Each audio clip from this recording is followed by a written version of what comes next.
it down. Read through my lyrical scripture as I bless this congregation. Flip to Nova Ecclesian chapter 6 verse Of all you niggas. Custom built up with a chainsaw for teeth. Amen. Hunt more with live bait. Roll on and die great. Witness eyeballs dilate when they see them high stakes. My fried steak and them odds, my eye waller. In other words, dinner top dollar cuisine. I'm a Rottweiler. My own version of Rottweiler. Alright. Okay. Yo. Hey guys. For the video. Or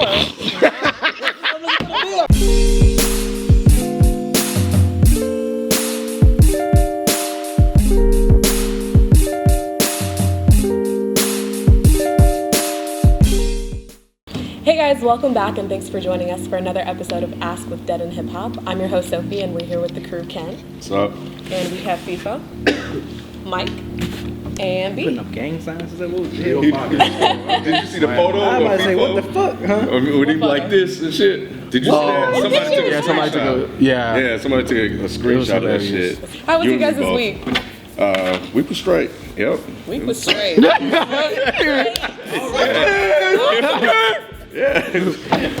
week was good. How about you? My week was pretty good. Willpower invited me over to the studio, and I got to listen to some exclusive shit. I did see that on Instagram. So follow your boy on Instagram, man, FIFA247. And that was good. Yeah, that was good. Yesterday, me, B, and Rod went to go out there and hoop, and I was dominating like I was like 20-something again. So it was nice. Speedy again, huh? Yeah. Not speedy. Not speedy. Yeah. The shot was there, but you know everything else, man. The shot was only there because I wasn't checking. Whatever. Man. That's why. That's why. How was your week? My week was good. It was. I've been working on some tracks for Rock. Me and Rock gonna do an EP together. So. Ooh. Like you was about to say, kill him. Yeah. I didn't know. Also, too, she's gonna be performing at Patchy Cafe April 5th. Really? Yeah. Couldn't tell nobody? Yeah. She was going to. She was going to. Yeah. She decided to wait. She wanted to put it on air. No, we're not out of town that week. It's Oh, that's the day before battle. Yeah. Okay. Before All winning. right, cool. We will all be there. You know that. Awesome sauce. In the Yes, I front just thought row. I'd plug that out there. But my week was great though. That's good. And I had a people purchase a couple of a couple of buyers on my Bandcamp from Tangent Distraction Instrumentals. I released that and I had some people support it. So shout You out have to some everybody instrumentals, B? Where can they get those? on my Bandcamp and my SoundCloud. I had released the Tangent Distraction Instrumentals. You can get it free on SoundCloud. Bandcamp, you can get 5 additional tracks if you pay $4.30 for them. And I had some people that purchased it. Well, all right. Like, yeah, you're not gonna talk about you going to South by Southwest? I didn't get to me yet. Damn, B. So, Mike, how was that? How was what? How was it, B? Oh. Oh no, it was cool. It was cool. I had fun. It was my first time going. It was very chaotic, a lot more chaotic than I expected. But yeah, for the most part, it was cool. I will be releasing a video. I was supposed to do it last night, but I didn't. But hopefully, the next few days, every day I came back from South by Southwest, no matter what time it was usually like 3 or 4 o'clock in the morning. I did a quick like 5 or 6 minute video of me talking about what happened during the day. So I'll be releasing that video hopefully in the next few days. We have a question about the music business from Lyrical Edster. I hope I pronounced that right. From Twitter. He asks, do you think the music business ruined hip hop? B. The music It's you all day. Corporate. All day. Corporate. I mean, yeah, it ruined hip hop. I mean, I ain't gonna say it ruined it, but because you can support whatever you want to support. But yeah, I think money, corporate, the guys with the shirt and ties and stuff, they kind of messed it up almost. You can say. I mean, of course, it's the fans' fault as well, but yeah, I think corporate had a lot to do with somewhat of hip hop being dead, quote unquote, what people say. I feel like B. I don't think that you could solely blame them, but I think that when you have so much money promoting one particular thing, and nobody, like when you have that much amount of money in hip hop, especially at the time when they came in, nobody could compete with that. So certain things got pushed to the light, got pushed to radio. This was all that was pushed, and that was put upon us. So yeah, I definitely think it messed up hip hop. But at the same time, you know, it's not just corporate because the people bought it, and you know they ran with it too, and you know. But I think that, like I always say, I think the internet kind of equalized that. So, but definitely corporate was the biggest player in changing how hip hop sounded. They had an influence. You look at Hammer, you know, how he came on and all of a sudden he started making all of this money because he really changed up his sound from one thing to another, and it popped. Same thing with Vanilla Ice, he came on. So all of a sudden now they're looking at this and they're saying, you know what, we can make money off this. So certain machines got behind a certain sound of music that was quote unquote dumbed down to the general populace. And you know, for the most part, people like to be entertained. So then once people started making money off of it, of course, more and more people came behind it and started to sign these acts and, you know, watered down the lyrics a little bit, and then put the product out there. And Too Short even had an article where he was kind of saying the same thing with his career. Yeah, so he spoke on that, and he's been rapping for years. So yeah, they definitely had an influence on it. I wouldn't say it ruined it, because there's still people that stand true to, I guess, the culture of hip hop, or just, you know, how things were before corporate or the money came into it. And I wouldn't necessarily say corporate, I would just say money. A lot of massive amount of money came into hip hop, and everybody's chasing that. So all of a sudden you have a flock of artists. We see it today. We have a flock of artists that's running the hip hop. Everybody's trying to rap, and everybody's trying to rap a certain style that's trendy, because that's what everybody's buying. And then you have ringtone rap, which brought in more money, and everybody started making ringtone rap type songs. Yeah. And it's just this surge of money just flew in, and that was it. What do you feel about like independent artists and stuff though? I like them mainly because I feel like commercialism, what it did was it made these people in suits say, hey, you have to fit this. This is what you should sound like. You know what I'm saying? And I think, you know, Willpower kind of touched on it a little bit with Yellow Wolf's first project. You know what I'm saying? It's like, like, you know, like a lot of these indie artists or, you know, when they finally crack that barrier and they get signed and stuff like that, they have all of these ideas of, hey, this is what you should do, and this, that, and the third. And then when you're brand new, you're kind of like, okay, well, you know, let's play. Let's just work. Yeah. And then you're not staying true to you, you know. So I think that's what happens too. I think that a lot of times this corporate model thing, man, just kind of takes away from the artist, and a lot of times they don't stay true to who they are. That's true. The exact question was, do you think the music business ruined hip hop? I blame apathetic fans more than I blame the music business. Real? I can't blame the music business for doing what they do. They come into something and they turn it into a business. We should expect them to do that. But if the fans didn't like it, because you always hear the fans complaining about it. Oh, so-and-so sold out. So-and-so did this. So-and-so did that. But what are you doing to change it? You know, going around taking stuff off of torrents, you're not helping anything. Not going to people's shows, you're not helping anything. You can blame corporate all you want, but if you're not helping out the artists that are saying something, if you're not going out there and speaking out, you know, actively against these kind of things, you're not helping anything. Or like putting money elsewhere. Right, going out and buying J's or whatever y'all kids buy these days, instead of going out and supporting the artists that make music that you want to support, then it's your fault too. You're to blame. I think you're to blame more than corporate. Corporate is doing what corporate's supposed to do. They find something that's popular, and they monopolize it as much as possible. And effectively, they always ruin it in the end. They always do. But in today's internet age, you don't really have an excuse for what's going on right now. Like, corporate may have put the bug out there, but you artists, you ran with it. You don't have to. You don't even need a label anymore to make money. So what excuse do you have? Shit, Macklemore, Mac Miller, all these dudes have huge followings, and it has nothing to do with the music business. Yeah. You know, they didn't need anybody's currency. Prime example, Lil B. You know, all these dudes that Soulja Boy that all came in here and they changed the way the industry works. You know, you other rappers could do the same thing, but you don't want to. You don't want to. It's your fault. It's your fault. It's like you can't blame the master for whipping the slave. Shit, that's what he does. That's what you should expect. You walk in there and you know what's gonna happen.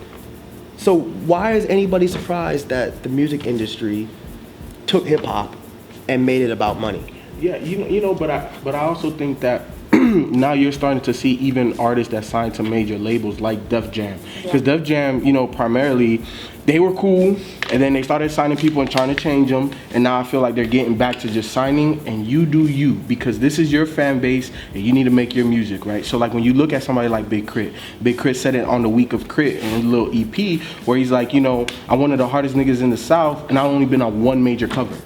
Def Jam doesn't promote him like that, but they also haven't changed this sound.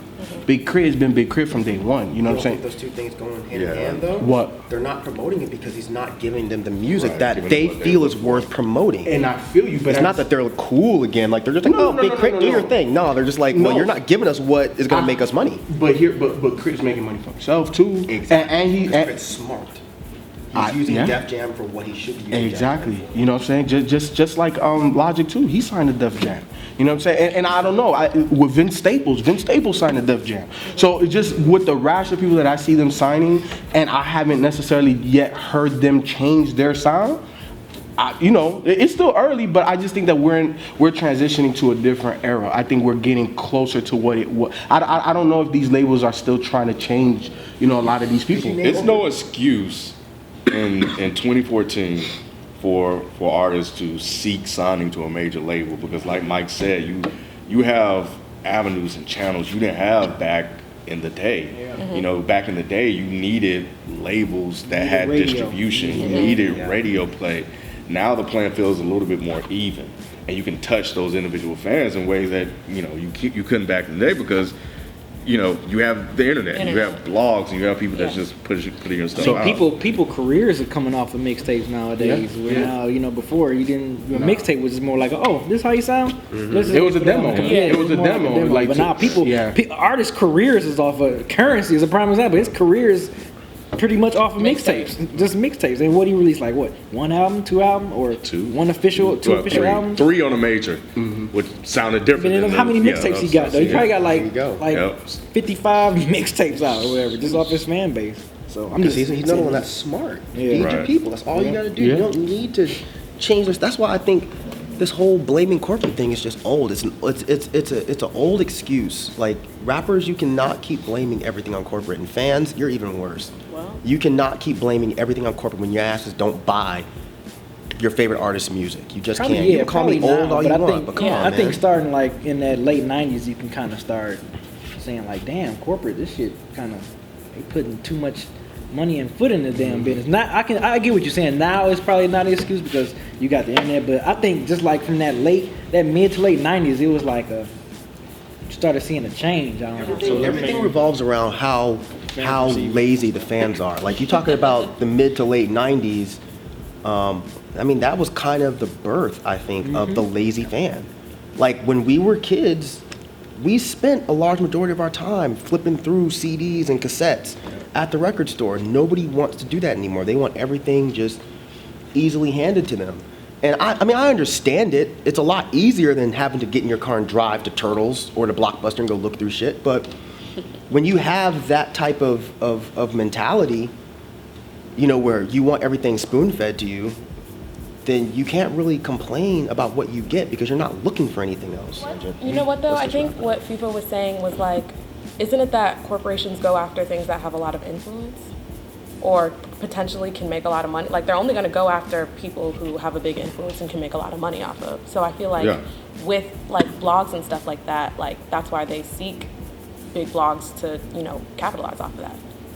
So that does have a lot of power, I feel like. And you don't have to give it to them. Like, you don't have to buy into that, and you don't have to, you know, because then, you know, it's just a whole bunch of, like, controlling aspects on what they're putting on you. But I feel like it is really influential like that. The corporate is really influential? Yeah, like when they try to capitalize off, say, you know, just different blog sites or whatever. Like, even, like, BuzzFeed and stuff like that. But see, that's what I was saying. It's like you can't really blame corporate for being corporate. Yeah. It's like people are all mad at these record labels for not preserving hip hop. That's not their job. Yeah. It's your job to preserve hip hop. Yeah. It's not Jimmy They're a part Iovine's of the job culture. to preserve the culture. It is the culture's job to preserve Fans the and the culture. You artists. can't get mad at Jimmy Iovine for putting out Chief Keef. Right. It's his job to make money. And it's the same people listening to that who complain about it. Right. Exactly. Which I don't understand. Yeah, when record sales diminished and declined and nobody was really buying any albums, what did they do? They came up with the 360 deals because they saw that we're not making money off your albums anymore. Right. You're making all the money with Off your merch brand. and tours and stuff like that. It was like, well, we want a piece of all of that. And whose fault was it And that then- these dudes signed the label? And then you motherfuckers started signing the damn deal. And we're gonna blame corporate for that too. We're gonna blame corporate for being smart enough to come up with these deals that will totally fuck over the artist. Right. It's your. I mean, the artist's I guess essentially you can't really blame some ignorant kid that grew up in the slums of Chicago, Yeah. who had next to no education. You can't really blame him completely for that. But at the same time, I'm not gonna blame the money makers. That's their job. But we should be helping people understand that you don't sign these deals because you're gonna get fucked. It's But always, you know what, too, though, Mike? Like, you also have to look at like the money that gets fronted to these people, because, like you said, in the slums, you show me $1 million, Exactly. let's go. That's what I'm saying. You know what I'm saying? Yeah. So yeah, and I feel you, you know, because like realistically, Chief Keef doing what he did, he probably wasn't gonna see $1 million. You know what I'm saying? Not before the streets got him. Yeah. Let's be honest. You know what I'm saying? So I feel you. You know, it's one of those things, and you're 100% right. Corporate is going to be corporate, so you have to expect them to do what they do. You know, but at the same time, it's like, I guess these deals work for certain type of people. You know, because like without that deal, would Chief Keef really have gotten to where he is? You know what I'm saying? Like I don't know. Like what? He was smart. You think so? No. But I'm saying, like, if he was smart and he knew how the internet worked, yeah, at some point he would have got there, because his song was made to blow up. It was made to blow up. what don't like. Yeah, Yeah. it was made to blow up, because you can say what you want about Chief Keef. The motherfucker, he makes catchy music. He's got an ear for making catchy music. I don't particularly care for it, but I understand why hordes of people love it. What I mean is, you can't really blame someone like that for saying, "You finna give me $1 million? Deal. Let's do it." Well, I don't give a fuck. What you go? I don't give a fuck. Give me the deal. But at the same time, it's our responsibility. It's the other people that know what's going on. It's their responsibility to speak up and make it known what these deals do, because Chief Keef had probably never heard of that kind of deal. Yeah. He didn't understand what that meant. He probably doesn't have an entertainment lawyer. Exactly. To him, lawyers mean cops. Yeah. I'm not fucking with lawyers. So he was like, I mean, I'm trying to prevent myself from jail time. exactly, Right. exactly. I'm trying to get my mom out the hood. But he doesn't know that there's other better ways to get your mother out the hood. But you know, I feel like there's a lot of artists too, because like that have resisted corporate. Like I think Joey Badass is one of them. Sure. You know what I'm saying? He was like, I'm nothing to less than 3 million, I'm not signing, and then I ain't getting that. I'll stay independent, because he's feeding his fan base. And I think, you know, like in today's era, you know, whenever people ask me, I always tell them, man, stay independent, because nobody's gonna change you. You create your own fan base, and as long as you entertain your fan base, you will have a career. All right. Well, thank you, Lyrical Edster, for your question. Remember to follow us on Twitter at Ask DEHH, and send all of your questions to our Twitter and our email, ask@deadendhiphop.com. And until next time, we'll see you guys later.